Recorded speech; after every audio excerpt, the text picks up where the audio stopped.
નમસ્કાર, હું છું પ્રેરણા. આપ જોઈ રહ્યા છો ઇન્ડિયા ન્યૂઝ ગુજરાતના મહત્વના સમાચાર. તો સમાચારોની શરૂઆત કરી રાજકોટથી.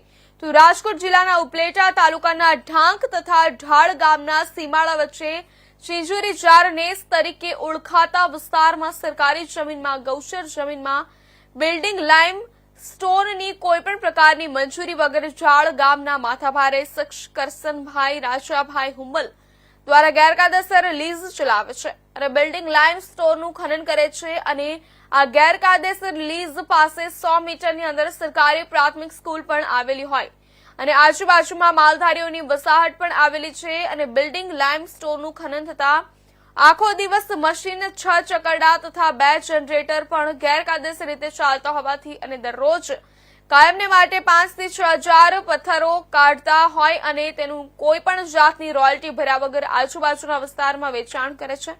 ઢાંક તથા જાળ ગામના સીમાડા વચ્ચે ચીંજુરી જાર નેસ તરીકે ઓળખાતા વિસ્તારમાં સરકારી જમીનમાં બિલ્ડિંગ લાઇમસ્ટોનની કોઈ પણ પ્રકારની મંજૂરી વગર જાળ ગામના માથાભારે શખ્સ દ્વારા ગેરકાયદેસર લીઝ ચલાવવામાં આવતો હોવાથી તેમજ અમોને જાનથી મારી નાખવાની ધમકી આપેલી. ત્યારે આજરોજ ઉપલેટા મામલતદાર અને પ્રાંત અધિકારી ધોરાજીને આ બાબતે આવેદનપત્ર પાઠવવામાં આવ્યું અને આ ગેરકાયદેસર ખનનને બંધ કરવામાં આવે તેવી માંગ કરવામાં આવી.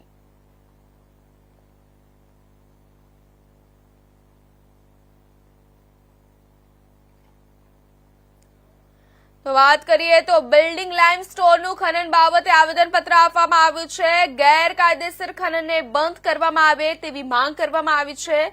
રોયલ્ટી ભર્યા વગર આજુબાજુના વિસ્તારમાં વેચાણ કરવામાં આવતું હતું. ત્યારે વાત કરીએ તો રાજકોટ જિલ્લાના ઉપલેટા તાલુકાના ઢાંક તથા જાળ ગામના સીમાડા વચ્ચે ચીંજુરી જાર નેસ તરીકે ઓળખાતા વિસ્તારમાં સરકારી જમીનમાં ગૌચર જમીનમાં બિલ્ડિંગ લાઇમ સ્ટોનની કોઈ પણ પ્રકારની મંજૂરી વગર જાળ ગામના માથાભારે શખ્સ કરશનભાઈ રાજાભાઈ હુંબલ દ્વારા ગેરકાયદેસર લીઝ ચલાવે છે અને બિલ્ડિંગ લાઇમ સ્ટોનનું ખનન કરે છે અને આ ગેરકાયદેસર લીઝ માટે પાસે 100 મીટરની અંદર સરકારી પ્રાથમિક સ્કૂલ પણ આવેલી હોવાથી અને આજુબાજુમાં માલધારીઓની વસાવત પણ આવેલી છે.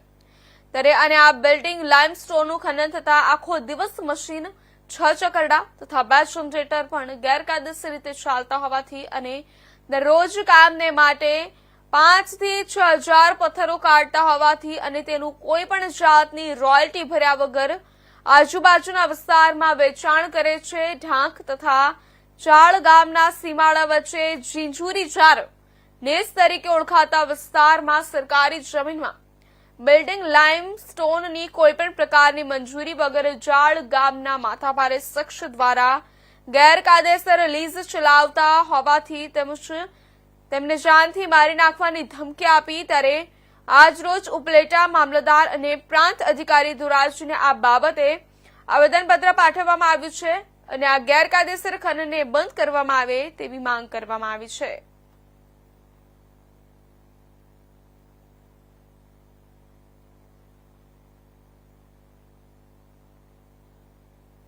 વાત કરીએ તો બિલ્ડિંગ લાઇમ સ્ટોનનું ખનન બાબતે આવેદનપત્ર આપવામાં આવ્યું છે. રાજકોટ જિલ્લાના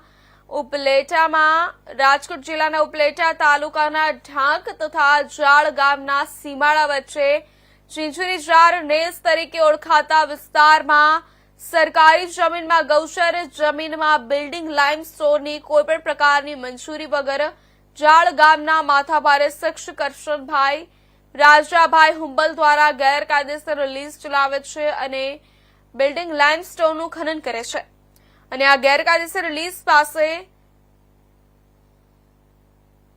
મારું નામ વાળા જયદીપ સરવંશી, ગામ ચરેલિયા, તાલુકો ઉપલેટા. અમારા વિસ્તારમાં જાર ગામમાં ગેરકાયદેસર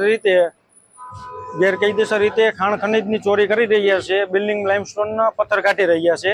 4 મહિનાથી સતત ખાણ ચાલુ જ છે. અમને જાણ થતા અમે એને રૂબરૂ ટેલિફોનિક દ્વારા જાણ કરી કે ભાઈ ગેરકાયદેસર રીતે તમારું ચાલુ છે ને આજુબાજુમાં ગૌચર આવેલ છે. તે લોકોને અમે જાણ કરી, તેમે અમને રૂબરૂ બોલાવી જાનથી મારી નાખવાની ધમકી આપેલ છે. તે પછી અમે આજ રોજ લેખિતમાં ફરિયાદ પણ કરેલ છે. મામલતદાર સાહેબ, પ્રાંત અધિકારી ધોરાજી, કલેક્ટર સાહેબ ખાણ ખનીજ, ગૃહમંત્રી સાહેબ, ભાઈદર પોલીસ સ્ટેશન ને સીએમ સાહેબને.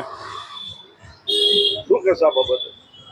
આ બાબત અમે એવું કહી છે કે તાત્કાલિક ધોરણે અધિકારીશ્રીને એટલી નમ્ર અપીલ છે કે આને તાત્કાલિક રીતે બંધ કરાવવો ને જે પ્રકારનું એને ખનિજ ચોરી કરી છે તેના કાયદેસરના ખાડા મપવી તેની માથે પેનલ્ટી નાખવો. વિશ્વરાજસિંહ રામસંગ વાળા. સાહેબ કયા વિસ્તારમાં શું તકલીફ પડે છે? અમે ચરલિયા ગામથી આવું છું. અમારા ગામમાં ડુંગરમાં બેલાની ખાયણું ચાલે. એ બેલાનું ખાયણું અમારો જે ચરલિયાનો ગૌચાર છે એમાં ચાલે ને અમે એવી ઈચ્છા અમારી એવી માંગ છે કે એ બંધ કરાવી દે. કેટલા સમયથી ચાલે છે? એ 4 થી 5 મહિનાથી ચાલે. આપ બધા કોઈ રજૂઆત કરેલી છે?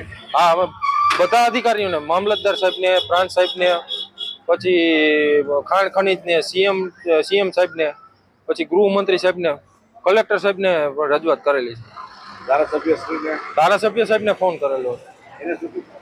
એને કીધું કે થઈ જશે એમ જેવો જવાબ કહે છે, તો કોઈ આવતા નથી, કઈ થતું નથી હજી.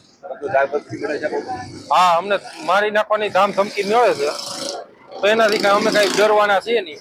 અમારા જે કામ છે એ અમે કરવાના છીએ, નીડર બનીને કરવાના છે. તમારે શું માંગ છે? અમારી માંગ એટલી છે કે એ વહેલી સમયથી એ બંધ થઈ જવું જોઈએ. જે ખાણ હાલે છે એ બંધ થઈ જવી જોઈએ ને એ મપાઈ ને પછી એની જે સરકાર ધારા ધોરણ પ્રમાણે પેનલ્ટી હોય એ પેનલ્ટી વ્યક્તિ પાસેથી લેવામાં આવે.